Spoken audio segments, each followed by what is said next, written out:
Fokus training semalam dan hari ini adalah tactical awareness kita untuk berlawan dengan Korea, sebab kita main dengan Korea. Last game kita main di Piala Asia, kita main 3 kali, kita menang, seri dan kalah. Dan ini adalah perlawanan pertama kita main di Korea, Piala Sultan Azlan Shah Cup, dan juga Nations Cup pun kita akan main dengan Korea juga. So memang persiapan yang agak rapi dari segi tactical awareness. Setakat ni Marhan Jalil akan berehat untuk Piala Sultan Azlan Shah Cup. Bukan Marhan Jalil saja, of course Faizal Sa'ari pun berehat. Syahril Zabah kita masih lagi menunggu, tapi setakat ni akan juga tidak beraksi. Dan Faiz Helmi dan juga Syafiq Sumantri kita akan dapat keputusan next week whether dia boleh beraksi atau tidak. Setakat ni dia masih buat dia punya rehab. Kita akan dapat kata putus pada 29 hari bulan. So 29 hari bulan kita akan menentukan whether dia akan beraksi di Piala Sultan Azlan Shah Cup ataupun untuk berehat. Ya, kalau tak cergas untuk main, dan kita tak gunakan. Saya tak nak gunakan dia walaupun beliau mungkin 90% ready. Saya tak nak gunakan beliau walaupun 90%, 100% ready baru saya gunakan dia. Walaupun kita kehilangan so-called tonggak utama, tapi saya percaya yang lain akan mengambil dengan mengisi tempat tu dengan confident dan bagus.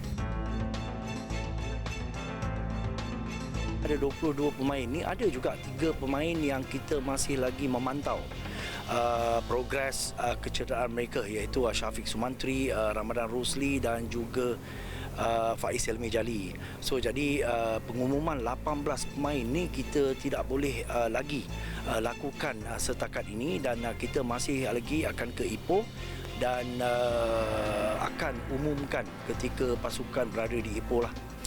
Ya, semua pemain-pemain sebenarnya 24 pemain semua termasuk Marhan Jalil dan juga Syahril Zabah akan ke Ipoh, kerana walaupun pasukan terlibat dalam kejohanan, tetapi pemain-pemain yang cedera dan pemain-pemain yang tidak ada dalam senarai juga, mereka mempunyai program yang akan mereka ikuti di Ipoh nanti.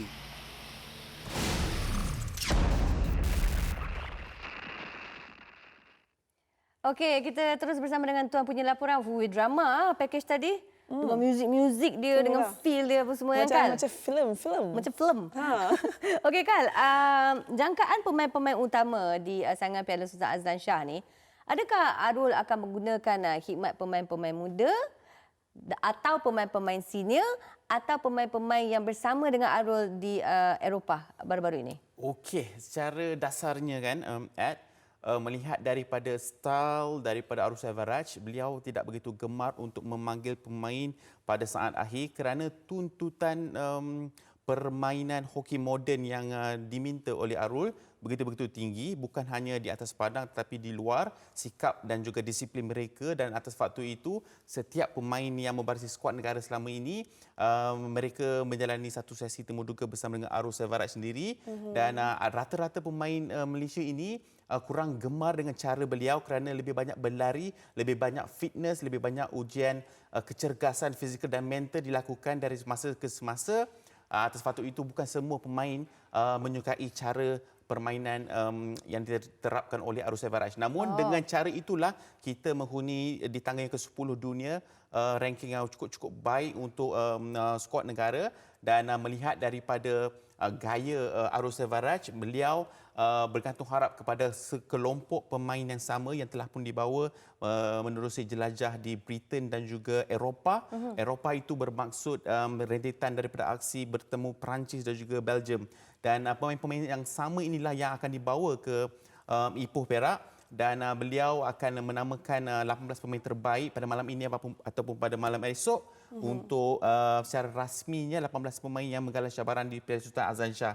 Namun pada saat akhir, apabila kudrat mereka meminta di peringkat yang tertinggi, sudah pasti akan ada isu kecederaan. Yang saya fikir pada ketika ini hanya ada 5 atau 6 pemain yang dilanda kecederaan. Itu sangat-sangat merumitkan keadaan semasa ini. Okey, disebabkan awak sentuh tentang kecederaan tu dan juga awak mengatakan bahawa Arul ni tak semua pemain boleh bermain bersama dengan. Bila ada kecederaan ni, nak cari replacement, ganti. Okey, Marhan dah tak ada. Contoh macam Marhan dah tak ada. So ada beberapa lagi player senior yang juga mengalami kecederaan. So persoalan kat sini, mampukah ianya macam mengganggu strategi yang Arul memang dah ada dalam otak dia. Dan juga kita nak tahu macam sejauh mana benda ni boleh efek keseluruhan prestasi skuad negara yang kita dah bina ni. Okey, soalan yang sama saya ajukan kepada Arul sebelum mereka bertolak ke Ipoh. Arul tetap berdegil untuk tidak memanggil mana-mana pemain pada saat akhir. Malah kalau tidak keterlaluan saya mengatakan kalau ada 19, 17, 18 pemain yang cergas, inilah kelompok pemain yang akan menggalas cabaran skuad negara. Tidak kira siapa saja yang berkaliber di Agak luar risky, padang. kan? Itu merupakan tuntutan daripada Arul Selvaraj. Beliau tidak suka untuk mengambil pada saat akhir kerana ini kelompok yang sama semenjak 1.5 tahun berada dalam skuad negara. Dan untuk berbicara mengenai peluang skuad negara ini, Arul Selvaraj ini tengah pening kepala dengan kapten pasukan Marhan Abdul Jalil kecederaan jari kaki di sebelah kanan pada aksi pertemuan terakhir menentang Perancis dalam jelajah Eropah. Begitu juga dengan Syahril Sabah, penyerang berkaliber, Faiz Helmi Jali yang mengalami kecederaan buku lali dan juga Syafiq Sumantri. Itu antara nama-nama yang pada saat akhir diletakkan dalam satu senarai berjaga-jaga menunggu green light, lampu hijau daripada pakar perubatan yang diterajui oleh Tom Drolly, jurulatih kecergasan yang dibawa daripada Britain, merupakan satu orang cakap antara yang tersohor dalam sukan hoki moden ini. Dan atas faktor itu kepada ketika ini bukan siapa yang akan menggalaskan cabaran itu kan, tetapi bagaimana Arul merencana gerakan yang terbaik, percaturan yang terbaik, memandangkan kapten pasukan pun dah tak ada, penyerang Syahril Sabah pun telah disahkan tiada. Bagaimana garapan pada saat-saat akhir ini perlu dilakukan menjelang aksi yang pertama menentang Korea Selatan. Itulah nak fokus on field goal ke, nak fokus on PC ke kan? Ya, memang risiko yang agak tinggi jugalah, agak gamble juga. Tapi kan kali ini boleh dikatakan expectation untuk Malaysia tinggi sebab finally Piala Sultan Azlan Shah kembali selepas at least masuk final lah kan? Ya, dan selepas COVID kan. Dan kali ni kan Kal, tak ada tim daripada Europe. Tak ada Australia, tak ada New Zealand. You only have Korea, Japan, Pakistan, South Africa. Ini boleh dikatakan peluang terbaik sebenarnya untuk Malaysia dinobatkan juara. Bolehkah benda tu mungkin impian seluruh rakyat Malaysia saya menjadi pun nak tengok kenyataan? juara. Ya. Dekat kampung halaman ad tau. Secara tradisinya Piala Sultan Azlan Shah memang kita nak jadi juara pada setiap edisi, namun saya juga ingin menekankan kenapa aspirasi untuk muncul juara itu tidak terlaksana dalam edisi yang sebelum ini. Persembahan terbaik skuad negara muncul naik juara 5 kali dan kali yang terakhir pada edisi yang 2014. Kita seringkali memanggil kuasa besar pasukan yang berada di ranking yang ke-5 terbaik dunia untuk menjadi rakan sparring untuk dalam saingan Piala Sultan Azlan Shah.